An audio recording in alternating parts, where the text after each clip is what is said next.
Bhagavate Vasudevaya. Om Namo Bhagavate Vasudevaya. Om Namo Bhagavate Vasudevaya. The text, could you please find it for me? Is from the first canto of the Srimad Bhagavatam at 1:1848.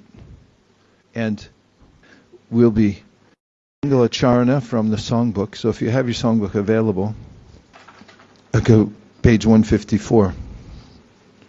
Om Jnana Timirandasya Jnananjana Shalakaya Chakshurun Militam Dina Tasmai Shri Gurave Namaha. Jaya Shri Krishna Chaitanya Prabhu Nityananda Sri Advaita Gadadhara Shivasadi Gaura Bhaktivinoda. You'll find it about page 154. Nitai Namineche Namirhate Sharamulyenam Tite Chere. Nitai Namineche Namirhate Sharamulyenam Tite Chere. Hare Krishna, Hare Krishna, Krishna Krishna, Hare Hare, Hare Rama, Hare Rama, Rama Rama, Hare Hare. Today's verse we find in the midst of the pastime of Pariksit Maharaj, who had gone to the forest on an excursion. And while he was there, uncharacteristically, he became thirsty.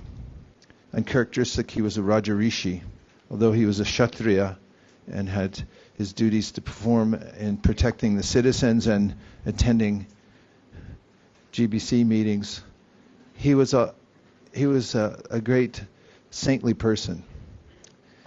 And as a saintly person, he had control of his senses, but at this particular time, he had been overwhelmed with thirst and then became annoyed and even angry at the sage for not greeting him properly and not fulfilling his desire. Of course, we know, as Krishna says in the Bhagavad Gita, Dhyayato Vishayan Pumsam Sangasteshu Pajayate, Sangat Sanjayate Kama, Kama Krodho Bijayate. When I become fixated on a material sense object and I'd like to enjoy it, then I go down the rabbit hole, which means that I become attached to it, or it attaches itself to me. In fact, as Kapila Dev says in the third chapter of as it's mentioned, yes, Kapila Dev mentions, and also as is mentioned in the 11th canto by Hamsavatar, that when we come into this world, our senses externalize and they become connected to their sense objects automatically. It's part of the way the material nature is made up. Nonetheless, one, as Hamsavatar says, who's attained shakshitva.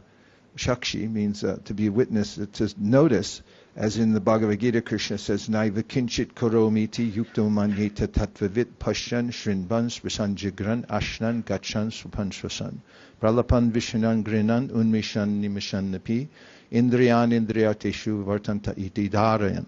That the person who has attained this state of shakshitva, or witnesshood, notices that the body's going on and the senses are connecting with their objects, just like your phone. You'll notice when you walk around anywhere, it's searching for a network. You ever notice that? It's like, where's the next network? There it is. It's like, no, not there.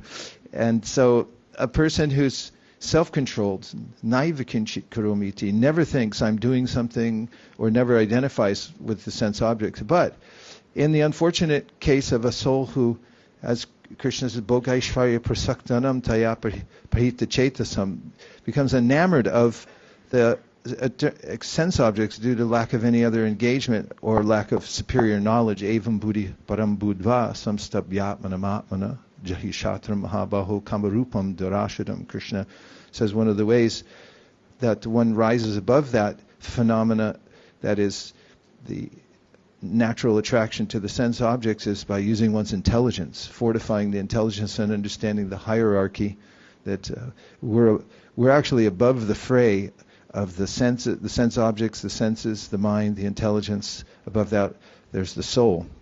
And we should look upward toward Krishna and attach ourselves to him.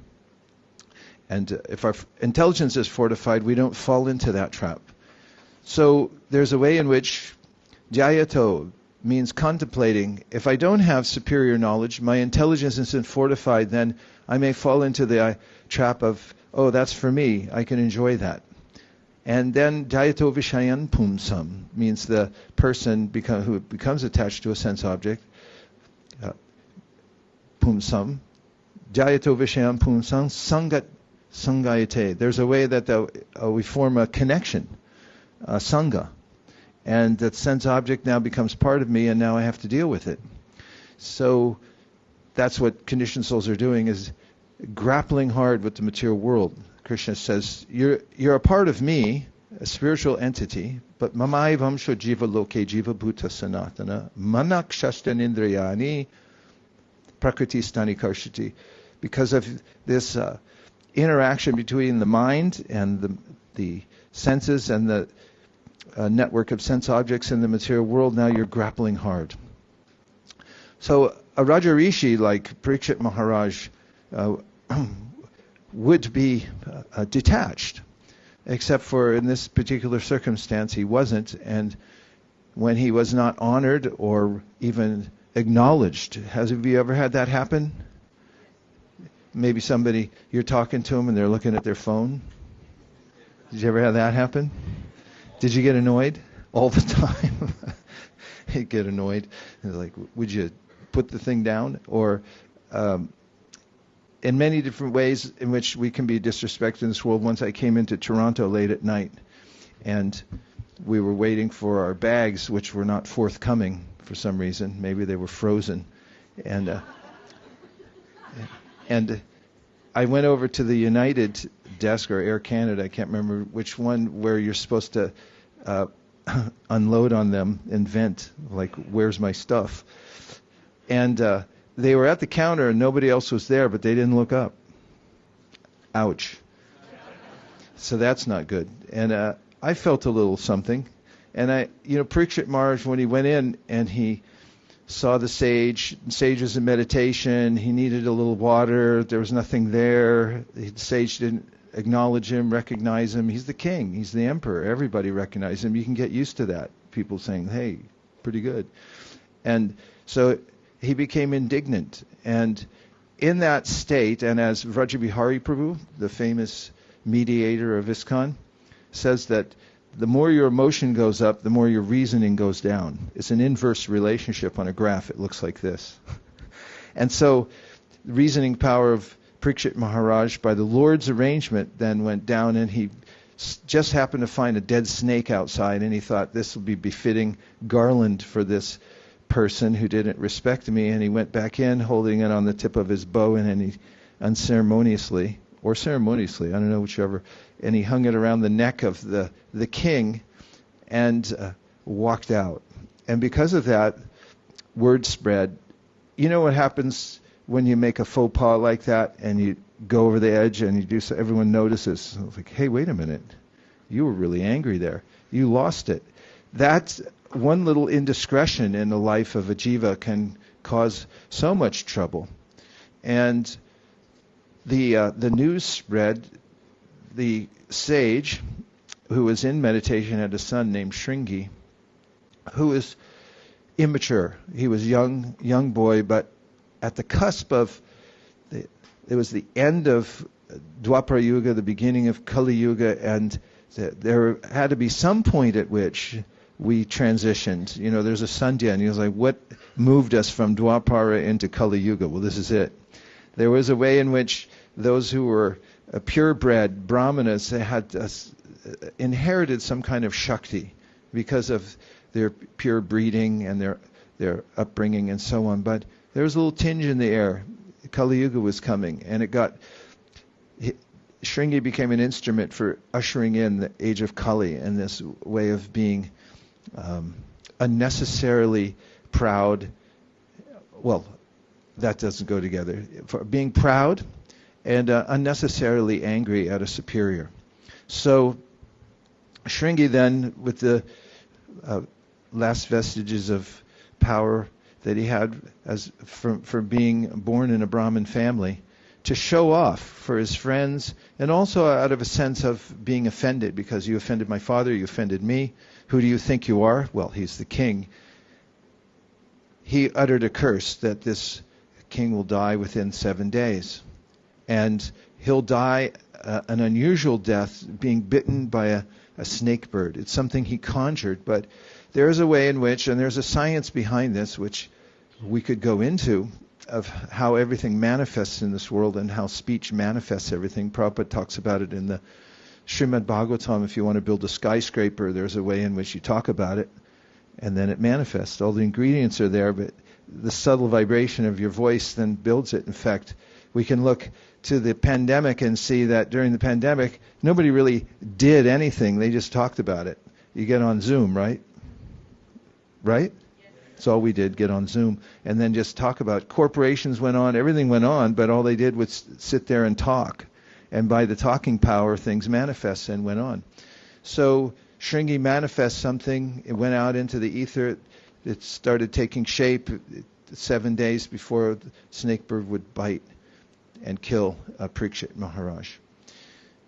So what to do in that circumstance? We all come into circumstances in which we're offended and our sense of who we are is questioned, and then we might become angry. So now we're to look at the way in which a pure devotee processes such a circumstance. Maybe you did slip and you did say something out of anger or make some mistake. Now, having the context, I'll read what Shamika Rishi says about Pariksit Maharaj, because, in a little more context, after the king was cursed, he forgave Shringi. He also blamed himself. In fact, there's very esoteric and a very hard to apply section of the Srimad Bhagavatam in the first canto, which describes how if you become angry with the instrument of your karma, then you become complicit. Can you handle that? Should I say it again? There's a section in the Srimad Bhagavatam in the conversations between Dharma the bull and the inquiries of Pariksit Maharaj, in which it is stated very directly and clearly that if you become angry with the instrument of your karma, means if some misfortune is visited upon you and then you become angry at the person who delivered it to you, then you become complicit. Where's our research department? Do we have one? I need a research department. You're not in? Yes. Look up the word complicit. So there's a way that Pariksit Maharaj, when confronted with this idea that why don't you try to reverse the curse, he had his own powers, and he wasn't inclined to do so. In fact, Chaitanya Mahaprabhu, when teaching Sanatana Goswami about the nature of devotional service in the Madhya Lila 22nd chapter, he gives the symptoms of bhava, and the first one is called shantir. Shantir means forgiveness, spelled with a K, K-S. In case you're looking it up, you'll be really frustrated. Shantir Avyarta Kalatvam. So the first two, Shantir Avyarta Kalatvam, are two of the 9 symptoms that the heart is becoming affected by your chanting of Hare Krishna, and becoming soft. And so Chaitanya Mahaprabhu teaches this to Sanatana Goswami, and he gives the example. The first two are examples of Pariksit Maharaj, that he was forgiving. Although he was unnecessarily cursed, he accepted it. He says, when he hears about the curse, let that snake bird or whatever magical creation this boy has conjured bite me at once. I just want to go on hearing and chanting. That's it. And so Mahaprabhu gives that an example. And Avyarta Kalatvam means that you don't want to waste any time. You realize how valuable the human form of life is. Labvam sadurlabam bidam bahusambhavante manusham artadam anityam apihadira. It's very temporary. Anyone could die at any second. We don't know how much time we have left. Anitya. But it's extremely artadam, it's extremely valuable. So the wise person doesn't waste any time and realizes, I don't know how much time I have. I have a finite amount of time to take advantage of the real purpose of the human body, which is to develop this love for Krishna and go back home, back to Godhead. And so Pariksit Maharaj, it's like, let's not waste time getting into the details of Avyarta Kalatvam. So Mahaprabhu gives him as an example twice of both Shantir, forgiveness, and of Avyarta Kalatvam. It's like, no wasting time. I don't want to get into the petty details. Like, let's just keep hearing and chanting. KTTVG. And so that's some of the context. And here we have the verse. Tiraskrita vipralabdha shapta shipta hata api nasya tat pratikurvanti tad bhakta prabhavopihi. And the word for words are as follows. Tirakrita, you can repeat please if you wish. Being defamed. Vipralabdha, being cheated. Shapta, being cursed. Shipta, disturbed by negligence. Hata, or even being killed. Api, also. Na, never. Asya, for all these acts. Tat, them. Pratikurvanti, counteract. Tat, the Lord's. Bhakta, devotees. Prabhava, powerful. Api, although. He, certainly. The devotees of the Lord are so forbearing that even though they are defamed, cheated, cursed, disturbed, neglected, or even killed, they are never inclined to avenge themselves. Which brings to mind, and brings up a pop quiz for our learned audience. Where else do you find a similar circumstance and a similar observation given in the Srimad Bhagavatam about a Vaishnav? For 20 points. Yes. 7th canto, Prahlad Maharaj, yeah? Yes, Maharaj. What did he say?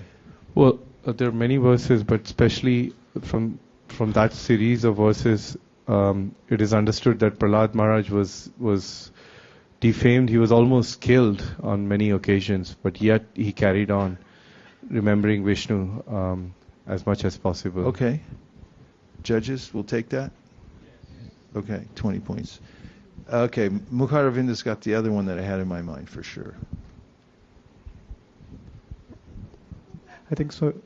In the Kapil Dev section, where he says in the 3rd canto, who's he? Kapil Kapila Dev. Dev. Yeah, he says that Titikchava Karunika Suhida Sarvadehinam Ajata Satrava Santa Sadhava Sadhubhushana. So he lists down all the qualities of a devotee, sadhu, who is the real sadhu, and then he starts with Titikshava, the same thing, like how he's tolerant, and Karunika, he's the most merciful, Suhrida, he's the best friend of everyone, Suhrida Sarvadehinam, Ajata Satrava, he doesn't have any enemy, Ajat Sada Santa, he's peaceful, Sadhava, and his all qualities are sublime, and these are the qualities of a sadhu. Nice citation. I was just, do you have the one in mind that I had in mind? No, I'll just say it because there's other points I want to make. Go ahead, Vishnu. Arjuna, yep, that's also a possibility. Anyway, I'll just end it right here by saying, Narayanak paraksarvena kutaschana bhibhiti swarga pavarga narakeshu apitulyarta darshana, because it's more parallel, because there's a way in which Chitraketu is cursed by Parvati when he's flying in his airplane. He's a liberated soul, he's on a journey, and he laughed at Lord Shiva and Parvati just because the way they were hanging out. And then Parvati said, who do you think you are? And cursed him. And you become a demon in your next life because that's what you're acting like. And then Shiva notices that he gets down, offers his does Chitraketu, offers his obeisances and says, I take it. And then Lord Shiva notices, and he makes the comment as an observer, just as we see here that Shamika Rishi is observing this whole thing and giving commentary about the Vaishnavas. So he says, Narayana Paraksarve, Nakutashtanabib, just see, Parvati, what a pure devotee's like. That you just cursed him to become a demon, and he said, no problem. Because Narayana Paraksarve, somebody who's dedicated to worshipping Krishna, Narayana Nakutashchana Bhibyati, he's not afraid of anything in material existence or any kind of placement one gets. He's not worried about that. Swarga apavarga. So there's a way that if you go to heaven or hell, narakeshu, api tulya. Tulya means equal. It's a same thing to him. He just goes there. It's also just in drifting into the 8th chapter of the Bhagavad Gita, there's a sense of that we find Naite Sriti Partajanam Yogi Mudyati Kashchana Tasmat Sarveshu Kaleshu Yogi Yukto Bhavarjana. Krishna's just told about all the ways in which people try to position themselves for liberation in this world. But he's a devotee, just stays engaged in devotional service, doesn't worry about the two processes. Shukla Krishna Gati Yete Jagata Shashvate Mate. There's light, there's dark. Devotee's not worried about that. And Prabhupada writes in his purport, even if a devotee leaves the world by accident somehow, that's not a problem. Krishna's covering the whole thing. So that's the mood of the devotee, just utter dependence on Krishna, and doesn't consider the situation that he or she is put into. So we have the translation. The devotees of the Lord are so forbearing that even though they are defamed, cheated, cursed, disturbed, neglected, or even killed, they are never inclined to avenge themselves. Does that sit well with you? It's amazing, isn't it? And now here's the purport. Srila Prabhupada. Rishi Shamika also knew that the Lord does not forgive a person who has committed an offense at the feet of a devotee. The Lord can only give direction to take shelter of the devotee. He thought within himself that if Maharaj Pariksit would counter-curse the boy, he might be saved. But he knew also that a pure devotee is callous about worldly advantages or reverses. As such, the devotees are never inclined to counteract personal defamation, curses, negligence, etc. As far as such things are concerned in personal affairs, the devotees do not care for them. But in the case of they are being performed against the Lord and his devotees, then the devotees take very strong action. It was a personal affair, and therefore Shamika Rishi knew that the king would not take counteraction. Thus there was no alternative than to place an appeal to the Lord for the immature boy. It is not that only the Brahmanas are powerful enough to award curses or blessings upon the subordinates. The devotee of the Lord, even though he may not be a Brahmana, is more powerful than a Brahmana. But a powerful devotee never misuses the power for personal benefit. Whatever power the devotee may have is always utilized in service toward the Lord and his devotees only. And today, I thought of this because of going to Srila Bhaktisiddhanta Sarasvatī Thakur's Bhajan Kuṭīra, and it's on a hill, which is the sand dune. There's a pastime around that also. But thinking of Srila Bhaktisiddhanta Sarasvatī Thakur, and we'll talk about it more when we go there today, he advocated humility. Tṛṇād api sunīcena, taror api sahiṣṇunā, amāninā, mānadena, kīrtanīyaḥ, sadā, Hariḥ. It's easy enough for it to roll off my tongue and say, yeah, I already know that verse. But how much have I applied it? And one of the teachings of the Bṛhat Bhāgavatāmṛta is that there's no possibility for bhakti to arise within the heart of a devotee unless there's a dainya, or utter humility. Or the concept is that bhakti and dainya go together. They're codependents. In other words, someone may say, I've developed a pure love for God, but if there's no humility, then that's a farce, because they go together. Dainya, utter humility. And it's also one of the points that Chaitanya Mahaprabhu makes, again, in the Madhya Lila, in the same section when he's talking about bhava, the symptoms of one whose heart is, one whose heart is becoming softened by the practice of devotional service. And he mentions there that such a person feels, paradoxically, less and less qualified as he or she becomes more qualified. The more qualified one becomes, the less qualified one considers oneself, and it doesn't mean that the devotee becomes dysfunctional.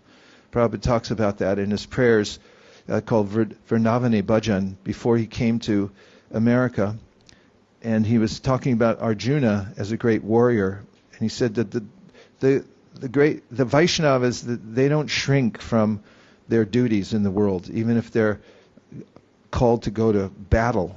They'll stand courageously and fight to do their duty. So it's not that they feel that they become morose and think, what is the term I'm thinking of? They lose self-esteem. They lack of self-esteem, and I can't do anything, and nobody likes me anyway, that kind of thing. Nonetheless, there's this growing sense of being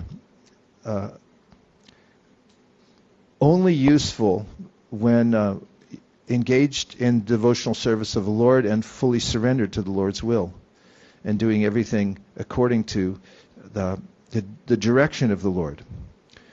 So I mention it in the context of us going to see Srila Bhaktisiddhanta Sarasvatī Thakur's temple today, because it's one of the principles that he emphasized again and again, and it's such a simple principle that one might miss it and think, yeah, I've heard that before.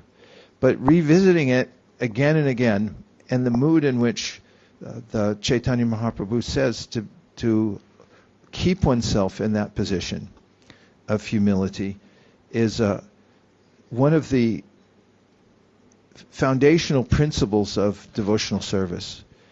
And it's something to be cultivated.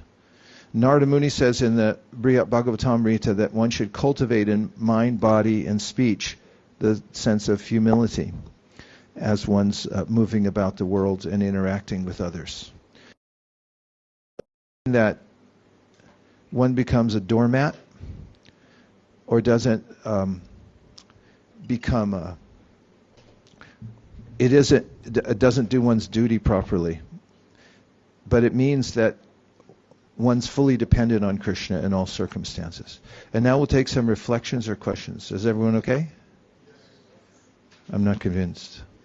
All right. So let's have some reflections. Reflections means anything you heard from the monologue or from the purport so far that stuck in your mind as an important principle, something that you could take away and apply, or that it's a principle that you could expand upon, or a relevant question that will expand the conversation and make it go in a productive direction. Vishangada Prabhu. A question, yeah?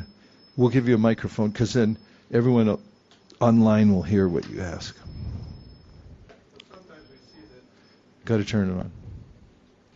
Sometimes we see that when somebody, a sage gives a curse, they can kind of adjust it afterwards. Like Gautama Muni cursed Indra, and he got eyes instead.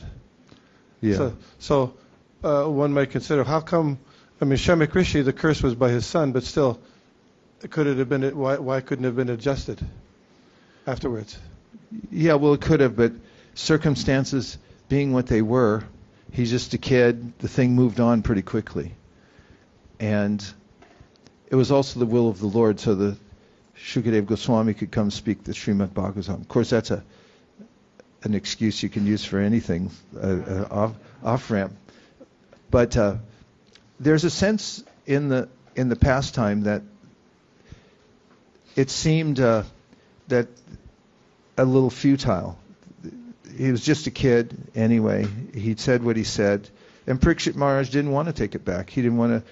There was no energy that let's renegotiate this. And maybe we could take a little off. Like just have him bite me and then, I don't know. He just accepted it. He took the curse. And just an observation is that almost all the significant revelations that take place in the Bhagavatam are preceded by some kind of curse. So if you ever get cursed, don't take it to heart. Okay, it may be something good for you. In fact, that's the quintessential attitude of a devotee. Yes, tattenu kampam. Hare Krishna Guru Maharaj, my question was around, so there are two words, right? One is humility and then there is this humiliation. So I was just reflecting, or maybe it's more of a question, that is devotee, when there is a humiliating situation, does the devotee, they don't feel humiliation and that's why they don't react, or is it they ignore it? It's thinking that it's a mercy from the Lord for self-correction. Like what is it basically? Which one is it? Well, devotees may feel they do feel emotion, but they process it in relationship with the Lord. Arjuna, when he made a vow to protect the Brahmana whose sons were being taken away, and then was unsuccessful after he made a vow that he'd enter into fire if it didn't happen, was in a tight situation, and of course Krishna, being his friend, helped him out. And in other circumstances when devotees go through some difficult situation, as Prabhupada says about his own life, he had prospects for developing an enterprise that would have been very successful. And then he said, but Krishna then dismantled it. And then he chuckled a little bit when he said that.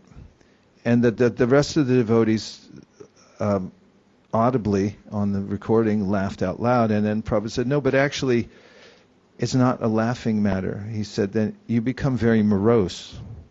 And Prabhupada revealed that after he had taken sannyas, he was, of course, just depending on Krishna. And he was walking along the road one day, and a cow had, and cows do this, you got to be careful, not all cows, but some cows have a tendency to swing their head and hit you with their horns. So you got to watch the horns when you're walking through a visual. Say, oh, I'll pet the cow. And then Prabhupada was just walking, and the cow swung and hit him hard with her horns, and he hit the ground. And he said, this is on record, he said when he hit the ground, he had been hit by the cow, he just took sannyas, and then he thought, Krishna, what is this? It's not that the devotee doesn't have a question, like, why did this happen? But then there's all the force of Krishna's voice through the Shastra to guide one. As I started to mention, tattenu kampam susamikṣamano, this famous verse in which Brahma says that if you'll you'll be able to align yourself and accept with Krishna and his will, and accept that whatever happens to you is a divine arrangement for your own purification. So you'll be eligible to go back to Godhead. And that's a form of humility, accepting whatever comes rather than resorting to victimhood and saying, I didn't deserve this. Other people do, not me. I'm the good one in the world.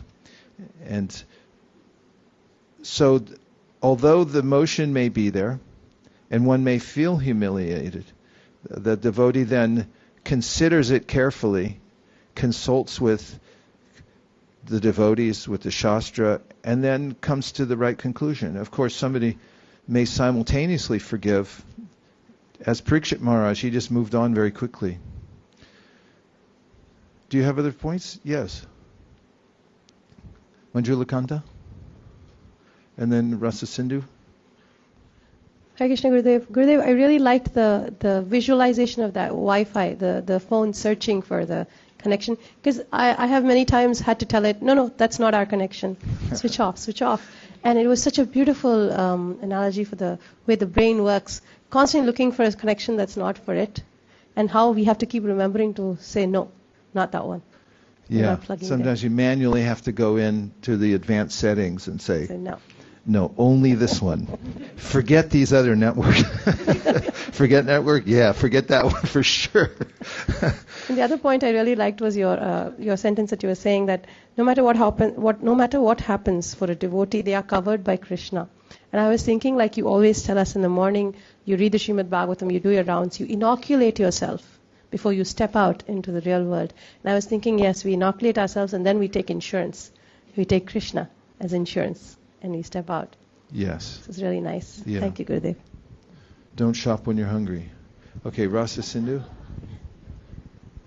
Hare Krishna, Guru Maharaj. I have two reflections and a question. So the first reflection is that if you become angry at the instrument of your karma, then you become complicit.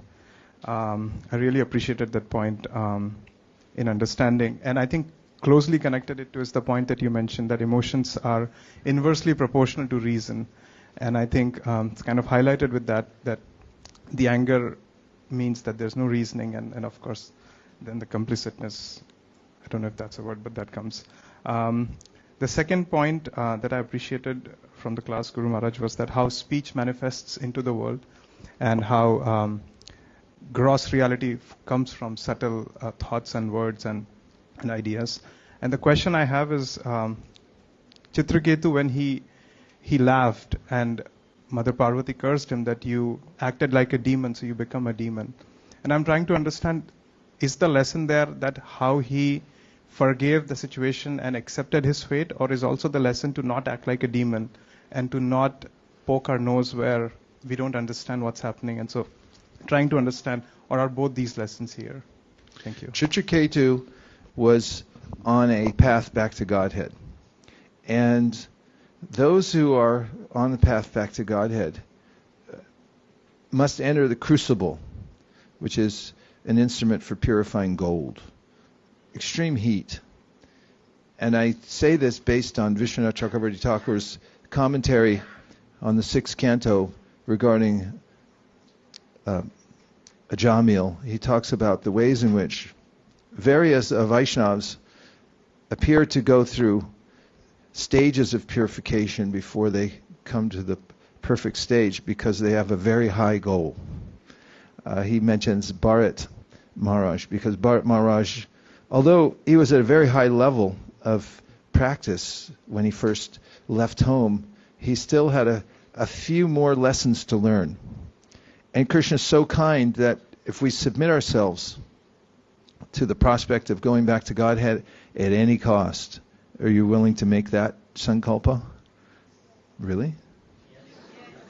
Like Prithu Maharaj says, my Lord, I'm going to offer prayer, but I really don't know what to ask for because I'm such a inexperienced person. So consider me like a child, and you do whatever you think is right. And then you're like, okay, Krishna, let me batten down the hatches and just take shelter here. And so for Chitraketu, there were similar iterations of his process of going back to Godhead, and that was one of them. So it was both simultaneously. There was a way in which it was glorifying the devotee, but also giving him an opportunity to appear as Vritrasura and go through the next and final stage of purification before he went back to Godhead. Yes. Did I skip somebody? Yeah, okay. Tech support on aisle 1. Hare Krishna. Guru Maharaj, as I realized that surrendering to Lord Krishna is liberation for us as devotees, right? Is what for us? Liberation. I surrender mean, to Krishna is yes, liberation? Because we become every day more fearless to this nature, and we become to be fearless to the death and others, and we surrender to Him, but our attachment to Him grows, right?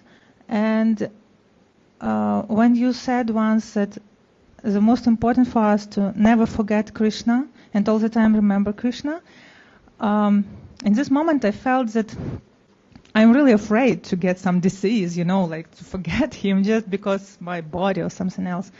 Is it normal or not to be scared to forget Him? Yeah, well, it's not normal in the material world. Everyone's getting pretty good at it here. Have a game where people wear helmets and hit each other as hard as they can, and everyone pays millions of dollars to watch it. And then if that isn't the pinnacle of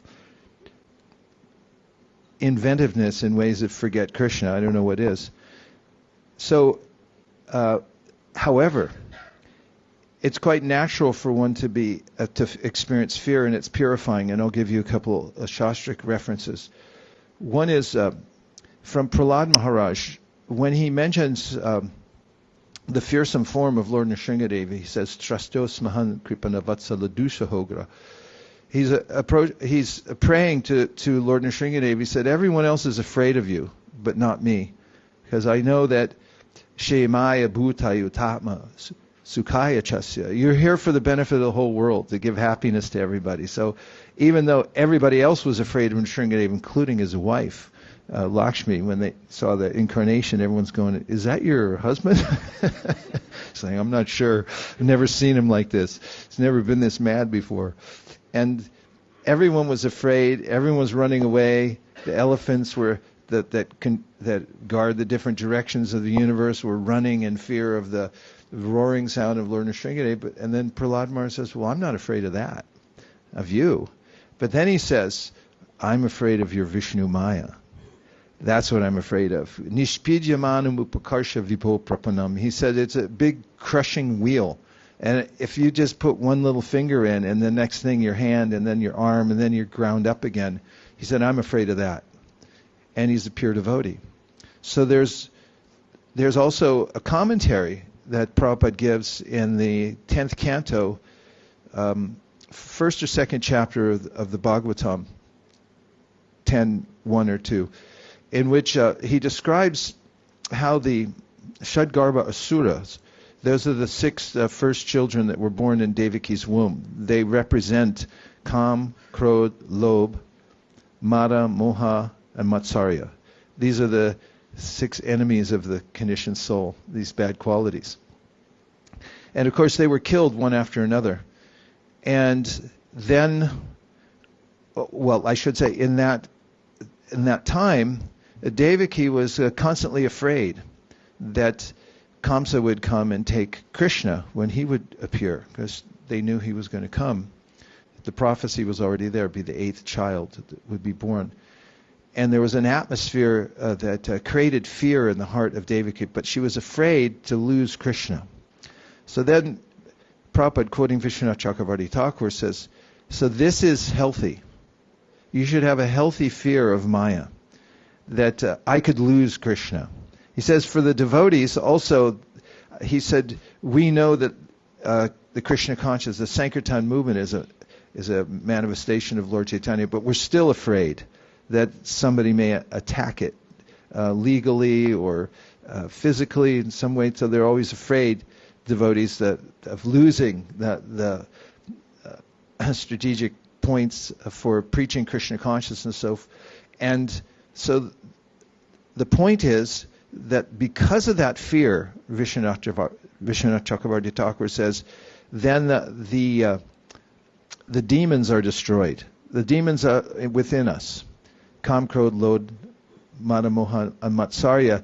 They're killed by the process of fear, fearing material nature. So we should have that healthy fear that I don't want to lose my Krishna consciousness, and it's one of the qualifications of a devotee. And in fact, it's one of the ways that Maya sneaks in. She usually sneaks in, like she'll come to the front door, and if you're prideful, then you think, well, what's the difference if she comes in for a while? But once she comes in, then it's really hard to get her to leave. As then comes the next thing, which is justification. It's like, well, I need this because I have to have my sense gratification and Krishna consciousness. After all, like, who do you think I am? And then next thing you know, you're taking shelter of Maya again. So that brings us,